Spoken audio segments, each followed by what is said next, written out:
Hi everyone, welcome to Pradeep Labs Code. Today video is Coordinatic Geometry.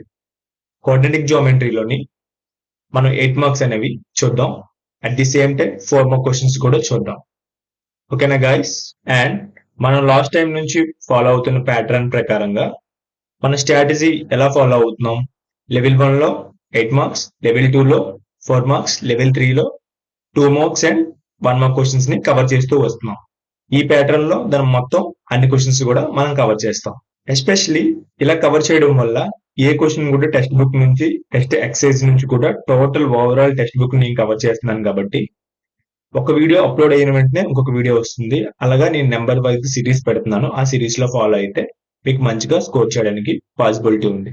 ఏదైతే 8 marks ని test చేస్తున్నానో అవి మీరు ఎక్కువగా ప్రాక్టీస్ చేయిస్తే మీకు పబ్లిక్ లో గ్యారంటీగా ఒక క్వశ్చన్ అనేది వస్తుంది. ఆల్రెడీ నేను ఒక 8 మార్క్స్ ని కవర్ చేశాను ప్రీవియస్ వీడియోస్ లోని. ఈ వీడియోస్ లోని ఇంకొక 8 మార్క్స్ ని అండ్ 4 మార్క్స్ ని కూడా ఈ చాప్టర్ నుంచి నేను కవర్ చేస్తాను. మీరు స్క్రీన్ మీద చూస్తే ఆల్రెడీ మనం రియల్ నెంబర్స్ ని కవర్ చేసాం. నేను రెడ్ మార్క్ చేశాను, మీరు చూస్తున్నారు. ఆల్రెడీ ఒక 8 మార్క్స్ అనేది కవర్ అయిపోయింది. అండ్ రిమైనింగ్ 4 మార్క్స్ 1 మార్క్ కూడా నేను అప్లోడ్ చేసేసాను. Come to the next topic, coordinate geometry. Coordinate geometry నుంచి కూడా ఒక 8 మార్క్ క్వశ్చన్ అనేది ఉంది. ఈ 8 మార్క్ క్వశ్చన్ ని మనం కవర్ చేద్దాం. At the same time 2 mark question కూడా ఉంది. అలాగే 4 మార్క్ క్వశ్చన్స్ ని 1 మార్క్ క్వశ్చన్స్ ని కూడా కవర్ చేద్దాం. దీనిలో మెయిన్ గా మనం టార్గెట్ చేస్తుంది 8 మార్క్ క్వశ్చన్స్. ఓకేనా?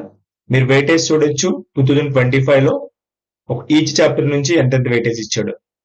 ఆల్రెడీ ఒక 8 మార్క్స్ అయిపోయింది. ఇది సెకండ్ వన్. అంటే మొత్తం 2 8 మార్క్స్ ని కవర్ చేస్తున్నాం. అంటే 2 8 మార్క్స్ అంటే 16 మార్క్స్ ని మనం స్కోర్ చేస్తున్నాం.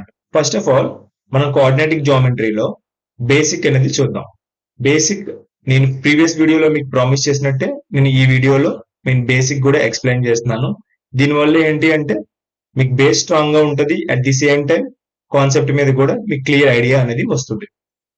కోఆర్డినేటిక్ జియోమెట్రీలో కోఆర్డినేటిక్ సిస్టమ్. దీనిలో ఏంటి అంటే 2 లైన్స్ ఉంటాయి, 2 perpendicular lines. For example this is the one line, this is the one line. ఈ లైన్ కి ఎలా ఉంది? పెర్పెండిక్యులర్ గా ఉంది. దీన్ని ఎక్స్ యాక్సిస్ అని, వై యాక్సిస్ అని, దీన్ని వై యాక్సిస్ అని, దీన్ని ఎక్స్ యాక్సిస్ అని మనం పిలుస్తున్నాం. ఈ X axis Y axis, X axis ఎలా ఉంటది? హారిజంటల్ గా ఉంటది. అలాగే వై యాక్సిస్ వెర్టికల్ గా ఉంటది. దీన్ని మీరు దృష్టిలో పెట్టుకుంటే ఈ చాప్టర్ లో ఉన్న ప్రతి ఒక్క క్వశ్చన్ ని కూడా మనం క్లియర్ గా క్లీన్ చేయొచ్చు. At the same time this is the coordinate 1, coordinate 2, coordinate 3, coordinate 4. ఇవన్నిటిని కూడా క్లియర్ గా మనం ఎక్స్ప్లెయిన్ చేసుకున్నాం. ఇప్పుడు ఎక్స్ కోఆర్డినేట్, వై కోఆర్డినేట్స్ ఇలాగా క్లియర్ గా పాయింట్ టు పాయింట్ చూద్దాం. This is one origin point. ఏదైతే ఇక్కడ మిడ్ పాయింట్ ఉందో ఇది మీకు ఆరిజిన్ అవుతుంది. ఆరిజిన్ పాయింట్ ఏమవుతుంది? 0, 0. Always X axis Y axis meet అయిన పాయింట్ ని ఆరిజిన్ అంటాం. The point of X axis always X. X axis మనం చూసుకుంటే ఈ లైన్ లో ఏదైనా ఉంటది, కంప్లీట్ గా ఏమవుతుంది?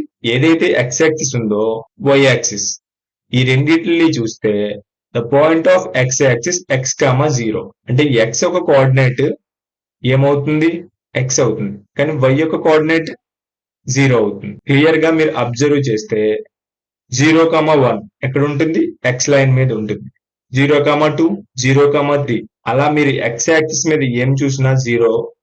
ఇక్కడ ఈ ఎక్స్ యాక్సిస్ మీద మాత్రమే 0తో డిఫైన్ అయి ఉంటాయి ఆ కోఆర్డినేట్స్ అన్ని. వై యాక్సిస్ మీద ఏది తీసుకున్నా, ఫర్ ఎగ్జాంపుల్ 0 ఇక్కడ ఎక్స్ ప్లేస్ లో ఈక్వల్ టు 0 తీసుకొని వై ప్లేస్ లో 1 తీసుకున్నాం అనుకోండి. అప్పుడు 0, ఏ యాక్సిస్ మీద ఉంటుంది? ఎక్స్ వాల్యూ ఎంత? 0. కాబట్టి ఎక్స్ యాక్సిస్ మీద ఉంటుంది. అదే వై ప్లేస్ తీసుకోండి. Y equal to 0, Y equal to 0, X equal to 2 అనుకోండి. ఎక్కడ ఉంటుంది? ఈ పాయింట్ దగ్గర ఉంటుంది. ఎందుకంటే అది 0, 2. ఫర్ ఎగ్జాంపుల్ 1, 2 ఇలా ప్రతిదీ ఒక గ్రాఫ్ తీసుకొని మనం ఫర్దర్ క్లాసెస్ లో డిస్కస్ చేద్దాం. Come to the first formula. First distance between 2 points. This is the x1, this is the x1, this is y1, x2, y2. ఒక రెండు పాయింట్స్ మధ్యన రెండు పాయింట్స్ ఇచ్చి ఆ రెండు పాయింట్స్ ని డిస్టెన్స్ ఫైండ్ అవుట్ చేయమంటే మనం యూజ్ చేసే ఫార్ములా ఏంటి?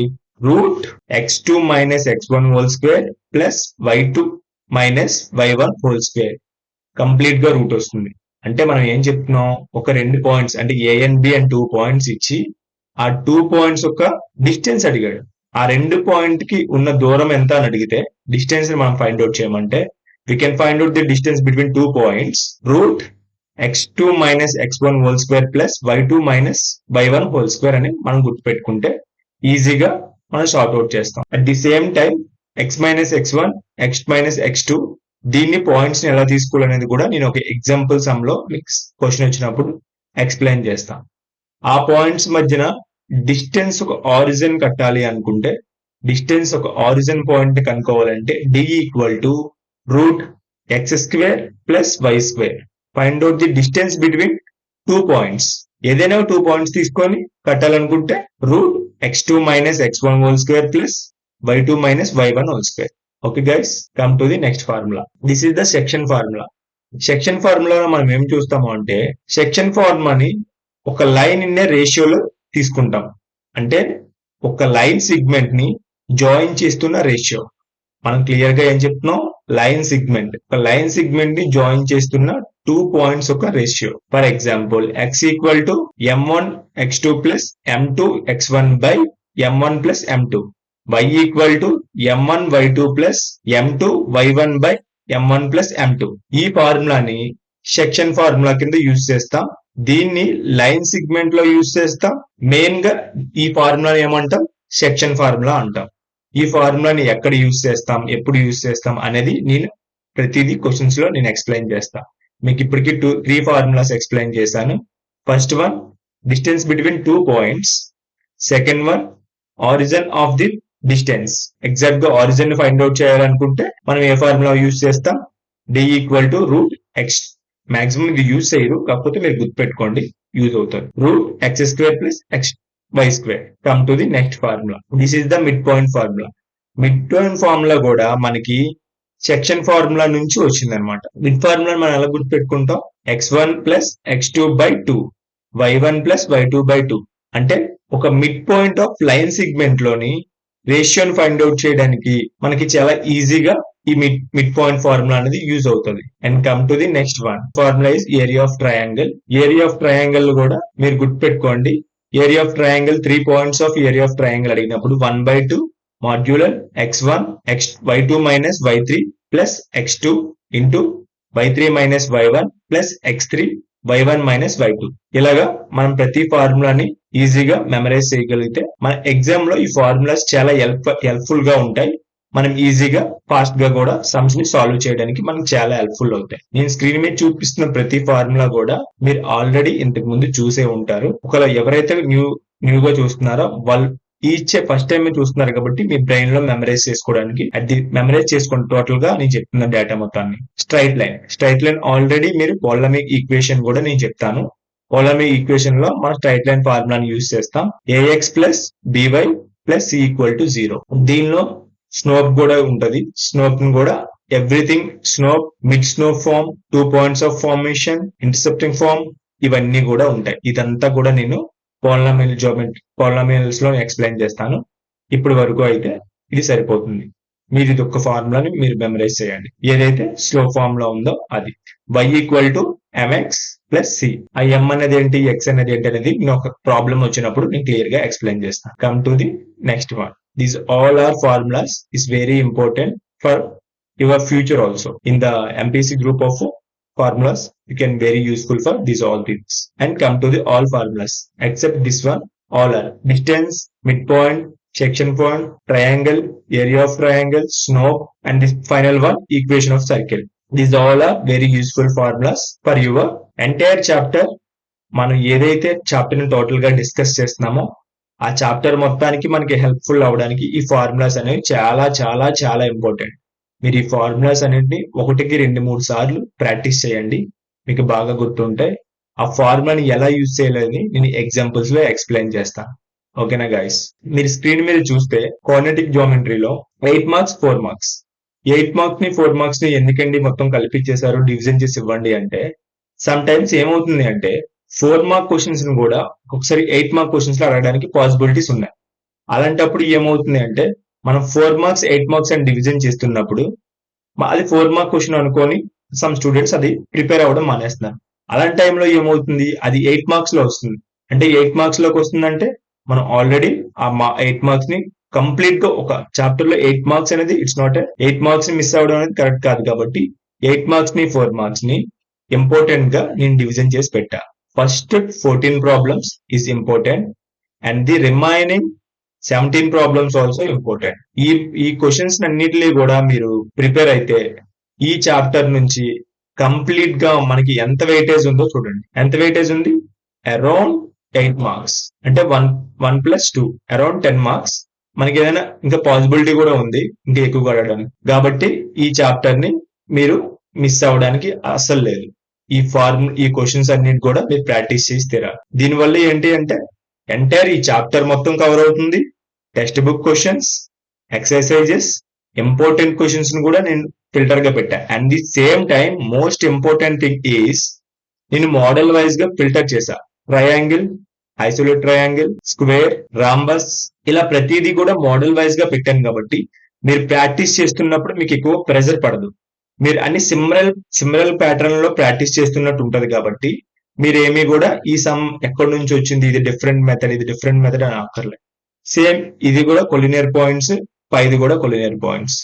అలాగా అన్ని ఒకే ప్యాటర్న్ లో ఒకటే మోడల్లో ఉండేవన్నీ మనం ఒకేసారి లైన్ గా ఒక సిస్టమేటిక్ గా చేస్తాం. కాబట్టి మనం ఈజీగా స్కోర్ చేయగలం. ఇక్కడ వరకు ఈ క్వశ్చన్స్ అన్ని అర్థమయ్యాయి. కాబట్టి మనం ఇందులోని కొన్ని క్వశ్చన్స్ అయితే ఇప్పుడు కవర్ చేసుకుందాం. ఈ కొన్ని క్వశ్చన్స్ అయితే ఏదైతే ఇంపార్టెంట్ ఉన్నాయో ఆ క్వశ్చన్స్ ని కవర్ చేద్దాం. ఇందులో ఫస్ట్ క్వశ్చన్ ఏం అడిగాడు అంటే 3 పాయింట్స్ ఇచ్చాడు. ఆ 3 పాయింట్స్ టైప్ ఆఫ్ ట్రయాంగిల్, ఏ ట్రయాంగిల్ ఫామ్ అవుతున్నాయి ఆ ట్రయాంగిల్ నేమ్ చెప్పు. That is the first question. Second question also same. 3 points ఇచ్చాడు, అది ఐసోలేట్ ట్రయాంగిల్ కాదా అనేది మనల్ని వెరిఫై చేయమంటున్నాడు.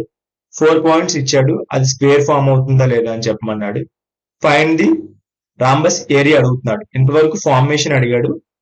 తర్వాత ఏం అడుగుతున్నాడు? 4th క్వశ్చన్ ని రాంబస్ అడుగుతున్నాడు. ఈ 4 క్వశ్చన్స్ కూడా ఒకటే ప్యాటర్న్ కాబట్టి ఈ 4 క్వశ్చన్స్ కూడా మనం డిస్కస్ చేద్దాం. ఇందులో ఫస్ట్ క్వశ్చన్ తీసుకుంటే ఫస్ట్ క్వశ్చన్ మనకి ఏం అడిగారు? 3 పాయింట్స్ ఇచ్చి ఫార్మేషన్ ఆఫ్ ట్రయాంగిల్. ఇందులో ఫస్ట్ క్వశ్చన్ చూడండి. ఫస్ట్ క్వశ్చన్ క్లియర్ గా ఉన్నాయి. 3 పాయింట్స్ ఇచ్చాడు. ఫైండ్ ది 3 పాయింట్స్ ఇచ్చాడు కాబట్టి మనం ఏం చేస్తున్నాం? మనకు ఆల్రెడీ 2 పాయింట్స్ లో డిస్టెన్స్ ఎలా ఫైండ్ అవుట్ చేయాలో మనకు ఫార్ములా ఉంది. లేదా 3 పాయింట్స్ అప్పుడు కూడా మనం ఏరియా ఆఫ్ ట్రయాంగిల్ దగ్గర ఉంది. కానీ ఏరియా ఆఫ్ ట్రయాంగిల్ కాకుండా డైరెక్ట్ గా మనం ఆ ఫార్ములా లెంత్ చేయకుండా మనం సింపుల్ గా 2 పాయింట్స్ మనకు తెలుసు కాబట్టి ఏ అండ్ బి అని తీసుకున్నాం. ఏ అండ్ బి ఎలా తీసుకున్నాం?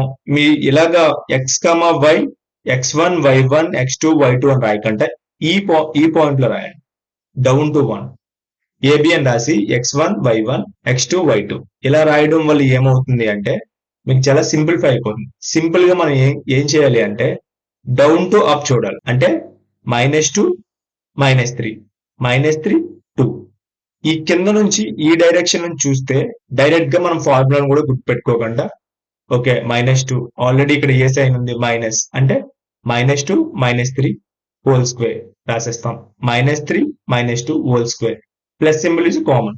మైనస్ ఉంటుంది కాబట్టి మనకు ఆల్రెడీ డిస్టెన్స్ ఫార్ములా గుర్తుంది. కాబట్టి డౌన్వర్డ్స్ నుంచి మీరు చూస్తే ఈజీగా మీరు మెమరైజ్ చేయగలరు. ఇక్కడ కూడా సేమ్ డౌన్ నుంచి చూడండి, నెక్స్ట్ దానికి కూడా డౌన్ నుంచి చూడండి. ఫస్ట్ మనం ఏ పాయింట్ ఫైండ్ అవుట్ చేస్తున్నాం? ఏబి అనేది ఫైండ్ అవుట్ చేస్తున్నాం. ఏబిలో మనకు ఫార్ములా తెలుసు, x2 - x1 whole square plus y2 - y1 whole square root వచ్చింది. ఓకేనా? వాల్యూస్ అనేది సబ్స్టిట్యూట్ చేస్తాం. సబ్స్టిట్యూట్ చేసినప్పుడు ఫైనల్ గా మనకు ఆన్సర్ ఏమొచ్చింది? √50 వచ్చింది. √50కి స్క్వేర్ రూట్ ఎలా కట్టాలనేది చూడండి. Already square root division method లో చూస్తే ఇక్కడ 7 ఉంది. 7 50 n టైమ్స్ 49 టైమ్స్ అంటే 7 వేసుకున్నాం. ఈ 7 ఏమవుతుంది? ఇప్పుడు డబుల్ అవుతుంది. 7 ఏమైంది? 49 కాబట్టి ఇప్పుడు మనం ఇక్కడ 0.0 పెట్టుకుంటే ఇక్కడ 2 zeros పెట్టాలి. అదే కదా డివిజన్ లో స్క్వేర్ రూల్. 2 zeros పెట్టాం. 2 zeros పెట్టాం కాబట్టి నెక్స్ట్ ఇక్కడ ఏం రాసాం? 7. ఇప్పుడు ఇది మాక్సిమం 14 మాక్సిమం ఎన్ టైమ్స్ వస్తుంది? ఇక్కడ 7 టైమ్స్ అంటే ఇక్కడ 7 వచ్చింది. అంటే అప్రాక్సిమేట్లీ దీని వాల్యూ 7.7 అని చెప్పేసాం. ఇప్పుడు మీకు డౌట్ రావచ్చు, √50ని మనం సింప్లిఫై చేయాలా అండి అని అడిగితే కొన్ని క్వశ్చన్స్ దగ్గర మనం సింప్లిఫై చేయాలి. మాక్సిమం ఎక్కువ ఉండవు, 1-2 ఉంటాయి. మిగతా దగ్గర యాస్టీస్ గా రూట్ వాల్యూని అలాగా సింప్లిఫై చేయాల్సిన అవసరం లేదు. ఓకేనా? Come to the next point. ఇప్పుడు ఆల్రెడీ ఏబి ఫైండ్ అవుట్ చేసాం, 7.07 వచ్చింది. అలాగే బీసీ చూద్దాం. బీసీ కూడా ఫైండ్ అవుట్. మనం కింద నుంచి చూడండి, డౌన్ టువర్డ్స్ డౌన్ చూస్తే 2 మైనస్ 2 2 మైనస్ 2 కాబట్టి ఏమవుతుంది, +2 అంటే 2 + 2 = 4. 3 ఇది మైనస్ కాబట్టి ప్లస్ అయిపోతుంది. 3 + 3 6 హోల్ స్క్వేర్. మనకి ఏమొచ్చింది, 52 వచ్చింది. 52 వచ్చింది కాబట్టి దాని వాల్యూ మళ్ళీ ఫైండ్ అవుట్ చేసాం. 7 డబుల్ అవుతాయి 14. ఇక్కడ పాయింట్ పెట్టుకున్నాం కాబట్టి 2 zeros పెట్టాం, మళ్ళీ 2 zeros. మళ్ళీ ఈ 2 అనేది ఇక్కడికి వస్తుంది, ఎందుకంటే ఎన్ని టైమ్స్ 14 28 2 కాబట్టి 2. అరౌండ్ మళ్ళీ 1 వచ్చింది. 1 ఎందుకు వచ్చింది, ఈ 172 అనేది మళ్ళీ డబుల్ అయింది, అది డివిజన్ రూల్ ప్రకారం. 144 ఇక్కడ ఎన్ని టైమ్స్, 141 టైమ్స్, అందుకే ఇక్కడ 1 వచ్చింది. అంటే అరౌండ్ ఎంత, 7.21. అంటే √52 వాల్యూ అప్రాక్సిమేట్లీ 7.21 అని మనం ఈజీగా గుర్తుపెట్టుకోవచ్చు. ఇక్కడ ఈ స్టెప్ నేను కావాలని ఇక్కడ ఇలా మీకోసం వదిలేసాను. ఫర్ ఎగ్జాంపుల్, మీరు ఫస్ట్ ఆఫ్ ఆల్ ఏం చేశారు, ఏబి ఫైండ్ అవుట్ చేశారు, తర్వాత బీసీ ఫైండ్ అవుట్ చేశారు. ఇప్పుడు ఏం చేస్తారు, సిఏ ఫైండ్ అవుట్ చేస్తారు. కానీ అలా కాకుండా ఏసీ ఫైండ్ అవుట్ చేయాలి. మనం క్లియర్ గా అక్కడ ఫార్మేషన్ చూసుకుంటే ఏసీ. ఒకవేళ మీరు సిఏ తీసుకున్నారు అనుకోండి, టువర్డ్స్ డౌన్ తీసుకుంటారు కాబట్టి మీరు ఇలా తీసుకుంటారు. ఏకి సికి తీసుకుంటారు కాబట్టి కంప్లీట్ గా మనకు వచ్చిన సింప్లిఫికేషన్ ఈ ఏ పాయింట్ నుంచి ఏ పాయింట్ కట్టినా కూడా ఒకటే. కాకపోతే మనం ఏదైతే స్టార్టింగ్ ఉందో అలా చూసుకుంటే ఇంకా బెటర్ గా అవుట్పుట్ వస్తుంది. మాక్సిమం ఏం చేస్తారంటే ఇక్కడ మేజర్ మిస్టేక్స్, ఈ సైన్స్ ని ఒకటి మార్చేయడం, అంటే ప్లస్ బదులు మైనస్లు ఇలా తీసుకోవడం వల్ల, లేదంటే ఈ వాల్యూస్ ని కరెక్ట్ గా ఈ 3 ప్లేస్ లో 2 ని 2 ప్లేస్ లో 3 ని ఇలా రివర్స్ లో తీసుకోవడం వల్ల, లేదా మేజర్ గా ఇది మిస్టేక్స్ చేయడానికి, మాక్సిమం ఈ సమ్స్ లో మిస్టేక్ చేయడానికి ఇది మాత్రమే ఉంటుంది. ఆ సైన్స్ ని గానీ ఆ వాల్యూస్ ని గానీ రివర్స్ చేస్తే మనకు రావాల్సిన అవుట్పుట్ కంప్లీట్ గా మారిపోతుంది. దాని వల్ల మాత్రం ఈ స్టెప్ ని మీకు రాశాను. మీరు ఆ మిస్టేక్స్ మాక్సిమం ఈ మిస్టేక్స్ చేయడానికి పాసిబిలిటీ ఉంది. మనకు ఆల్రెడీ తెలుసు √2 వాల్యూ ఎంత, 1.414. ఆల్రెడీ మీరు 8th క్లాస్ లో డైరెక్ట్ గా √2 √3 అనేది మనం ఫైండ్ అవుట్ చేస్తాం. మాక్సిమం √2 అనేది ఎక్కువ సార్లు మనం యూజ్ చేస్తాం. కంప్లీట్ గా మనకి ఏమైంది, ఏదైతే 2 వాల్యూస్ ఉన్నాయో ఆ 2 వాల్యూస్ ని యాడ్ చేస్తున్నప్పుడు ఆ 2 వాల్యూస్ బీసీకి ఈక్వల్ అయ్యే క్లియర్ గా 52 50 √50 √2 రెండు యాడ్ చేస్తే 50. అంటే ఏమైంది, A plus B plus A C greater than equal to B C. అంటే ఇది ఏమవుతుంది, non collinear points. Non collinear points అంటే మనం ఏం చెప్పొచ్చు, అది ట్రయాంగిల్ అని కూడా చెప్పొచ్చు. This is the type of triangles. దీని ఏమనొచ్చు, రైట్ యాంగిల్ ట్రయాంగిల్ కూడా అనొచ్చు. మనం ఆల్రెడీ పైథాగరస్ థియరం ఐడియా ఉండుంటే B C whole square equal to A B whole square plus A C అని కూడా ట్రయాంగిల్ థియరం కూడా చెప్పొచ్చు. ట్రయాంగిల్స్ కూడా పైథాగరస్ నుంచి డిరైవ్ అవుతుంది కాబట్టి ఈజీగా చెప్పొచ్చు. ఇది మనకి 4 మార్క్స్ లో కానీ 8 మార్క్స్ లో అడగడానికి పాసిబిలిటీ ఉంది కాబట్టి నేను క్లీన్ గా ఎక్స్ప్లెయిన్ చేశాను. క్లియర్, ఈ క్వశ్చన్ అయిపోయింది కదా. ఇక్కడితో ఈ వీడియోని ఎండ్ చేస్తున్నాను. నెక్స్ట్ వీడియోలో రిమైనింగ్ అరౌండ్ మనకి ఎన్ని క్వశ్చన్స్ ఉన్నాయి, 14 ఉన్నాయి. ఈ 14 కూడా నేను నెక్స్ట్ దాంట్లో ఆల్రెడీ ఫస్ట్ క్వశ్చన్ నేను ఎక్స్ప్లెయిన్ చేసేసాను కాబట్టి రిమైనింగ్ 13 క్వశ్చన్స్ కూడా నేను ఎక్స్ప్లెయిన్ చేస్తాను. అట్ ది సేమ్ టైం మీరు ఇంతవరకు చెప్పిన థియరీ ఈ ఫస్ట్ క్వశ్చన్ అనేది ప్రిపేర్ అవ్వండి. ఎందుకంటే ఇప్పుడు థియరీ చెప్పాను కాబట్టి ఇదంతా మీరు మెమరైజ్ చేస్తే నెక్స్ట్ ఈ 13 క్వశ్చన్స్ చేసినప్పుడు మనకు చాలా హెల్ప్ఫుల్ అవుతుంది. మీకు ఈ వీడియో నచ్చినట్టయితే లైక్ చేయండి, షేర్ చేయండి, సబ్స్క్రైబ్ చేయండి. బెల్ నోటిఫికేషన్ ఆన్ లో ఉంచుకోండి. మన వీడియోస్ అన్ని నోటిఫికేషన్స్ లో వస్తాయి. మీ పబ్లిక్ ఎగ్జామినేషన్ కి చాలా హెల్ప్ఫుల్ అవుతుంది. Thank you for watching.